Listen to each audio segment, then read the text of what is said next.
Hello and welcome to another how-to video with me, Caroline, at Movement Style. In this video we're going to look at how to relax your shoulders using Pilates.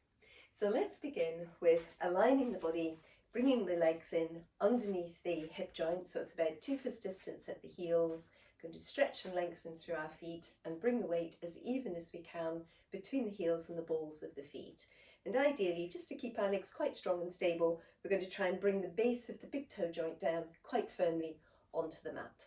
So staying like this, we're going to draw up through the leg muscles, just soften our knees slightly, bend the knees slightly so that we can move the base of our spine. We're going to try and move the base of the spine, thinking about the base of the tailbone as if it were a little spotlight shining straight through to between our heels.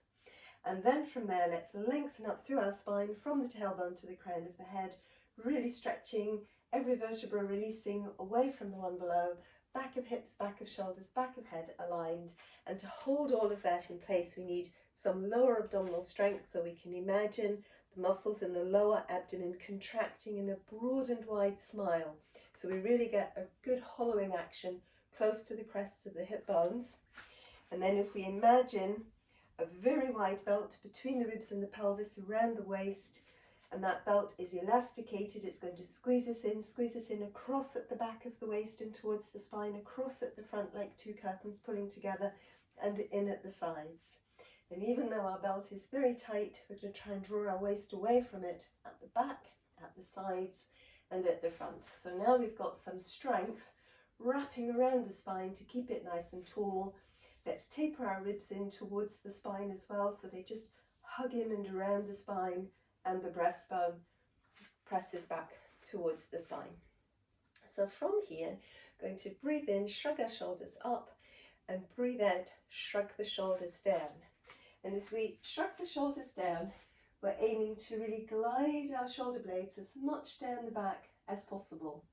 And as you really glide the shoulder blades down the back, you begin to feel a little bit of a connection where the muscles that begin in your shoulder blade attach onto the back of the upper arm. We're going to try and hold on to that connection as we bring the arms up now to this height in line with the shoulder joint. So we can breathe in, shrug up, breathe down, shrug, breathe out, shrug down, holding the shoulder blades as low as possible. We bring the arms up. The higher the arms come, the more you feel that connection under here. Now from here, shoulder blades are relatively firmly drawn towards each other across the upper back, and we're going to think about letting go between the muscles between the spine and the shoulder blade, stretching over the back of the shoulder joint, and then returning the shoulder blade. So the movement all comes from behind.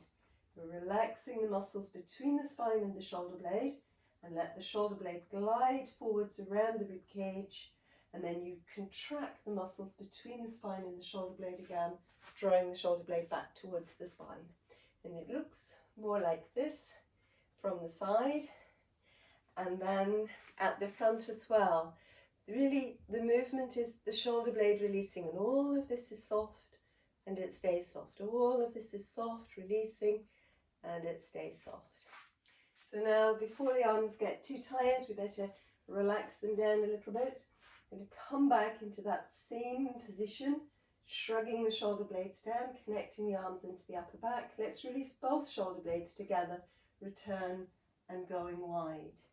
And again, the idea is to really release from between the shoulder blades, connect between the shoulder blades over the back of the shoulder joint, and feeling the work of your arms opening mainly through here.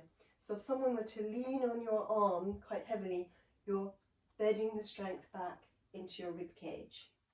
So coming through like this. And all the while, just checking in that your spine is lovely and tall. Tailbone still shining the spotlight to between the heels. Crown of the head still lengthening towards the ceiling, and lots of space through the spine, in the vertebrae, in the back of the rib cage, on through into the neck. So let's allow that to relax this time, and again just rolling through the shoulders a little. We're going to set up to find our aligned standing position again, so with our heels underneath our hip joints, And the weight as even as we can get it, heels to balls of feet, base of the big toe joint down. Leg muscles strong as we soften in the knees, bend them slightly. Let the tailbone move downwards, crests of the hip bones directly forwards, and lots of space through the spine, tailbone to crown. Then the smile contraction in the lower abdomen, broad and wide, scoop and hollow, deep, lifting the lower abdominal contents almost up and a little bit out of the pelvis. And then as well, you're really gathering the waist strength in, base of the rib cage coming in like that. And then we extend through the legs again. We draw up through the gluteal muscles and drawing up through the leg muscles. And let's think about activating a bit more strongly the strength in the back of our waist. So right side of your waist, squeezing it, muscles working in the right side of the rib cage, arms stay relaxed, collarbones relaxed, shoulder blades relaxed. It's the muscles really close to the spine that we're using to rotate, to turn, or to twist the spine. And then as we come back, we're going to engage the muscles really in the front of the abdomen. So we hug, we've got the elasticated, imaginary elasticated belt, the idea of which replicates the real muscles in our body. And we're trying to think about those muscles in the back of the waist, really cinching in and across towards the spine and cinching in and across towards the rib cage. Let the collarbones stay relaxed. Keep that line, tailbone to crown, all the way through. And then coming back, using the abdominal muscles to come back. So the sense is that we are not going very far into the twist, but by using the core muscles without tension or work in the shoulders, it feels very freeing to the spine. There's this sense all through the movement that the spine can keep releasing and growing and lengthening towards the crown of the head. And we also work on just keeping the pelvis stable. So as you twist to the right, keep the right hip facing forwards and then returning to the center. And once again, so again, it's dive deep into the core muscles. The movement can be very slow as you get used to it. It can get faster when you know it better.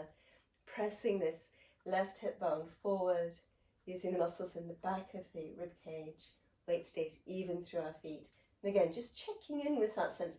Are you relaxed enough in the shoulders and the neck, that you're in the neck muscles, that you're able to release the spine and keep lengthening it? And then again, we use the waist strength to come back. And we're going to try and combine that little twisting action with what we've already worked with. So we're going to breathe in and breathe out, shrug down. We let the arms come up, connecting them into the shoulder blades. Then let's release from behind, reconnect. And then we're going to fasten the belt extra firmly into the back of the waist. The spine is being twisted by the core muscles and the arm is carried in the upper back strength.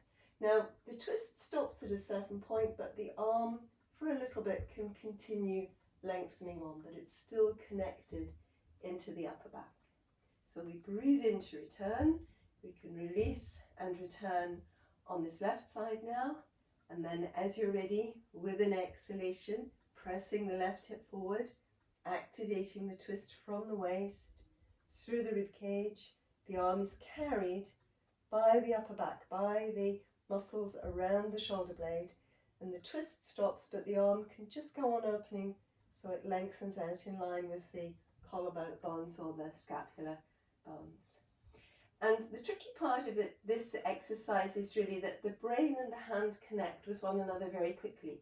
So we just have to send the brain, really tell the brain, no, I'd like you to go down through my spine and find my waist muscles, then the muscles in the back of my rib cage, then the muscles in the back of my shoulders, and then finally find the arm and the hand. The brain would like usually to find the hand quite quickly. So let's do one more on the left side, pressing the left hip forward, holding on to that strength in the back of the waist, rib cage, arm travelling, following the spine. But just at the end, it can reach on just a little bit, come back from the centre again, flowing back, and just relaxing the shoulders, relaxing the arms, letting go. So how about from there, that we just bring ourselves down onto the mat, going to come down through the spine and taking up a cat stretch position. So we can lengthen back for a moment, lots of length through the spine, tailbone reaches back, crown of the head reaches forward. And then we breathe in to our all fours position.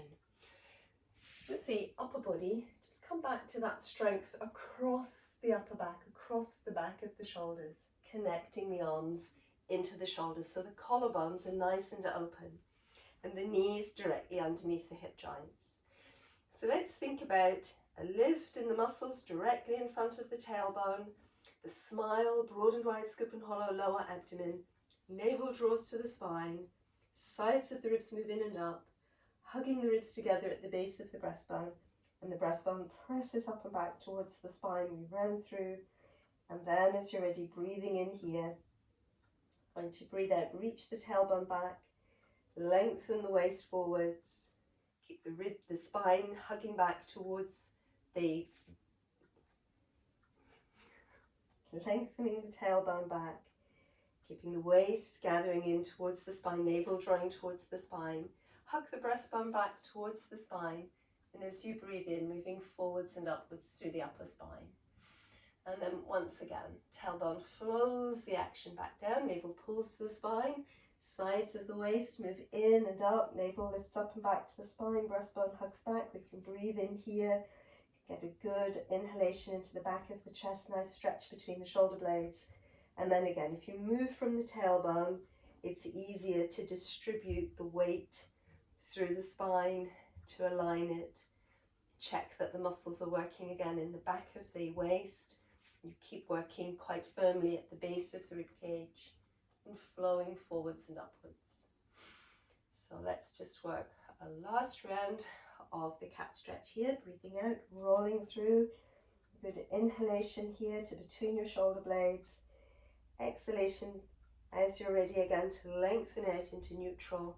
Hold on to your waist strength, just releasing your upper body forwards and upwards. And then from here, again, we're going to lengthen back, letting your waist open back towards your hips, but also the waist can open forwards towards your rib cage, so the spine can lengthen towards the tailbone and also lengthen towards the crown of the head. And as you come back into the hips to heels position, extended child, you can just let your elbows soften and relax so your shoulders broaden and relaxing between the shoulder blades and the rib cage. And if you find the child in these positions hard on your knees, you can always, in order so that you don't have to stretch the front of the knee and open it so much, you can support the back of the knee.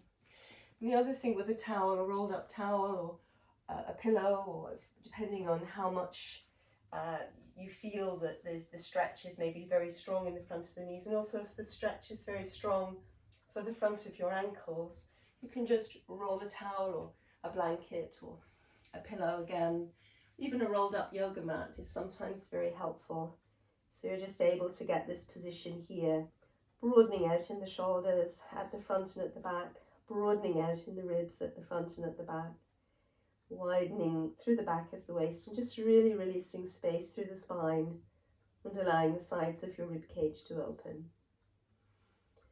So a breath or two longer here, just allowing the breath to be deep and easy.